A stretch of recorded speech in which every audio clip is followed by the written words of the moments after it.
So if we are going to see an uprising, as you just mentioned, what are the chances of its success? You might have heard my previous two guests saying they really believe this is a time that local Iranians will embrace.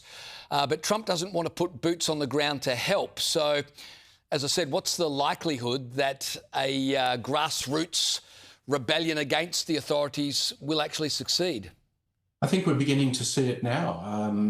The Iranians are not doing what Trump suggested. He suggested stay indoors for a few days while the bombs are dropping, but they appear to be out in the streets right now.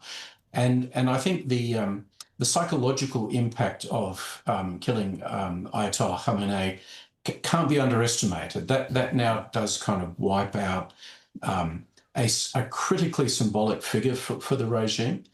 And it may well be now that we're going to see a sort of an overwhelming response from the Iranian people. That's what it's going to take, James. If it doesn't happen now, I can't imagine when it will. And I'm sure that a significant portion of the Israeli and American strikes is going to do damage to those intelligence and security apparatus which would prevent that popular uprising. So this is kind of, I think, the crucial 48 hours, and we'll see if the Iranian people are able to take this into their own hands, in which case the regime could collapse very, very quickly from this point. The IDF have just released vision of them striking targets belonging to the Iranian terror regime. I think we've got some vision of that we can show. There you go. That's, as I said, vision just released by the IDF. With Iran threatening that they will save their better and more deadly weapons until later on, how seriously do you take that threat? It seems to me that if you knew you were going to be attacked by the US, you would retaliate with your best stuff first, not hold it back. Do you believe the Iranians when they say they've got strong weapons ready to go, or are they bluffing?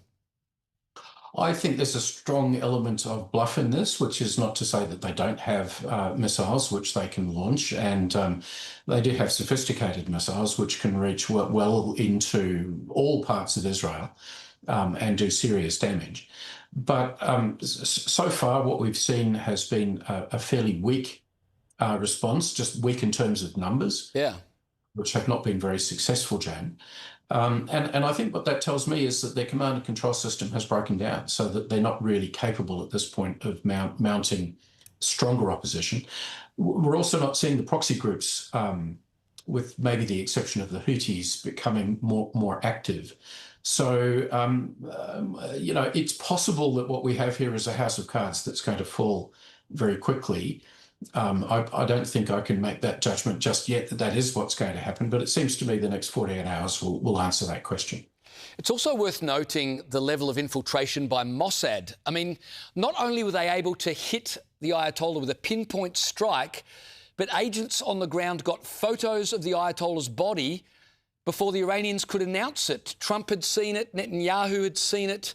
I mean, that tells you something incredible about Israel's level of infiltration into the Iranian regime.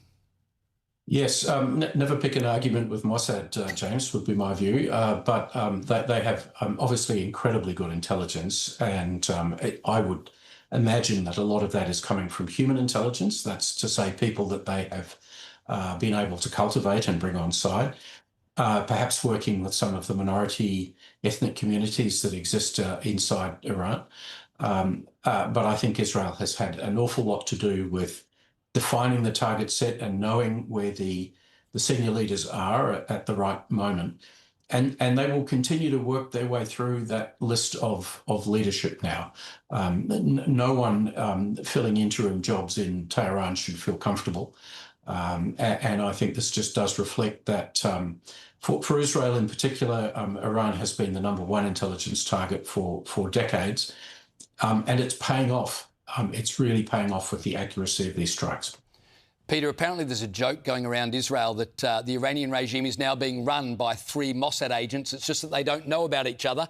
But as soon as they find out, the whole thing will end. Peter Jennings, I really appreciate you coming on the program. Thanks so much for your time tonight.